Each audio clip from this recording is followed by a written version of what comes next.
I'm Jess Lenore for the Real News Network in Baltimore. The election campaign is heating up ahead of Tuesday's crucial primaries. Donald Trump canceled a rally in Chicago on Friday at the University of Illinois at Chicago after a diverse array of student groups organized thousands to protest inside of the venue against Trump's hateful rhetoric and his incitement of violence against opponents, and saying he'll pay the legal fees for his supporters who hurt protesters. Go to therealnews.com for our report on Friday's rally. Meanwhile, Sanders is now ahead in polls in Illinois against Democratic rival Hillary Clinton after being down by double digits last week. Sanders has gone after the policies of Chicago Mayor Rahm Emanuel, who has endorsed Clinton. Here's a clip of what he said. She has also received the strong endorsement of Mayor Rahm Emanuel.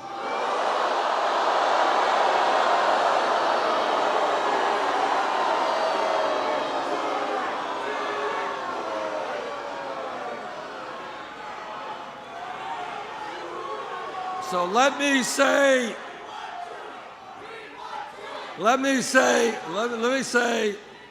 I want to thank Rahm Emanuel for not endorsing me. I don't want his endorsement.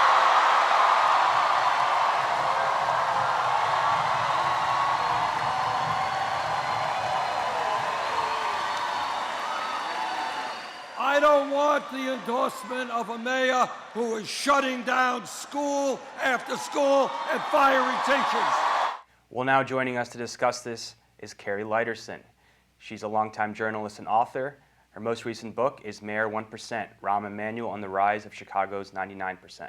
Thanks so much for joining us again, Kari. Thank you. So let's start off by getting your thoughts on this latest news. Sanders now ahead in Illinois, and him targeting Rahm Emanuel for criticism, for closing schools, for firing teachers. That seems to be resonating with the voters in Illinois right now. Yeah, at least in Chicago, it's definitely tapping into how people feel in Chicago and suburban Chicago and the fallout. As you know, a year ago, Rahm was in a tight race with Chuy Garcia, who's backing Sanders. And then since the release of this police shooting video in the fall, the heat on Rahm Emanuel and the discontent has just really continued to spiral. So Sanders is tapping into really fertile territory with that.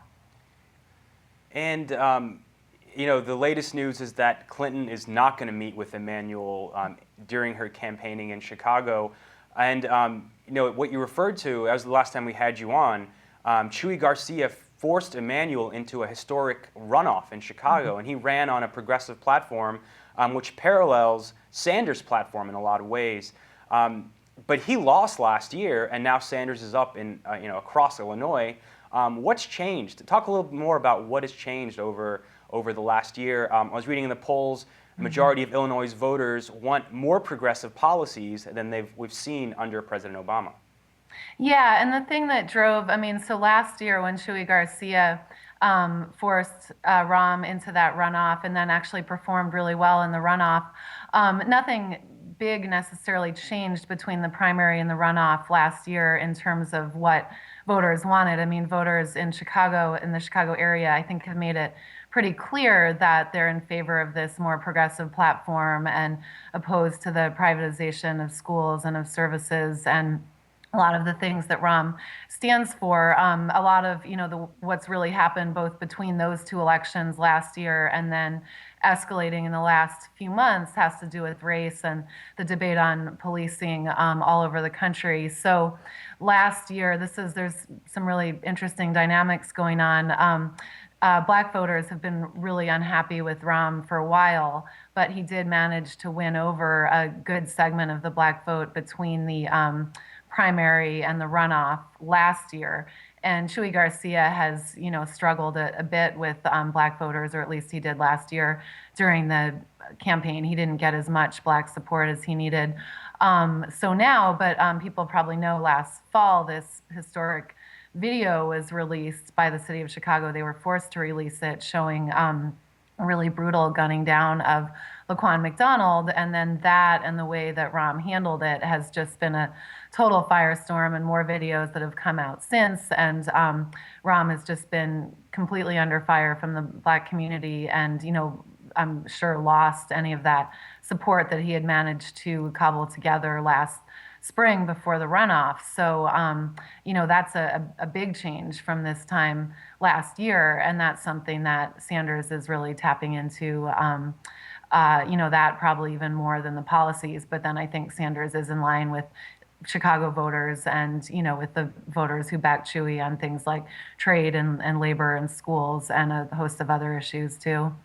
And I wanted to talk a little bit more about what Rahm Emanuel represents. You wrote a book about him, and you talked about how he played a key role in the presidency of Bill Clinton.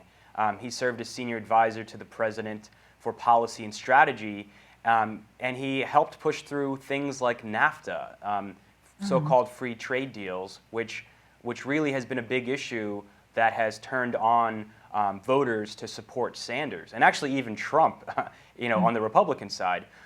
So talk a little bit more about what Rahm Emanuel represents in the Democratic Party, this corporate Democrat, strong ties to the financial sector, and the fact that he was such a party stalwart for so long, but now the progressive wing represented by Sanders is sort of targeting him, and that message is resonating.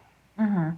Yeah, definitely. I mean, Rahm was one of the key figures, and you could sort of say the founders of the more centrist DLC, New Democrat kind of movement, along with the Clintons. He, with the Clintons, was really front and center in that whole trend within the Democratic Party, and that definitely, that isn't as popular nationwide now, that approach. So it's something that Hillary and other Democrats try to downplay as part of their public image, but in terms of the actual policies, it's still very much alive. And Rahm's time as mayor has really perfectly epitomized that more centrist, at least on economic issues and labor issues, that and privatization, things like that, that more centrist corporate democratic philosophy. So I think the police issues have actually overshadowed those sort of things in Chicago recently, but I think that's definitely still a subtext to obviously to the presidential primary in Illinois, and then also to how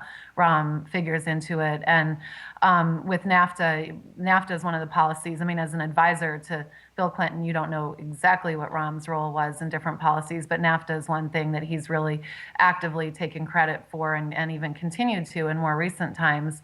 And then it's also pretty much assumed that Rahm was a key part of the crime bill under Clinton that had led to mass incarceration and a lot of horrible effects for African American voters in particular. So, probably the Clintons and Rahm have never really been held accountable for that to the extent that maybe some people think they should. But there is that subtext too that becomes even more relevant with the policing debate.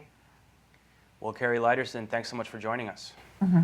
Thank you. And thank you for joining us at the Real News Network.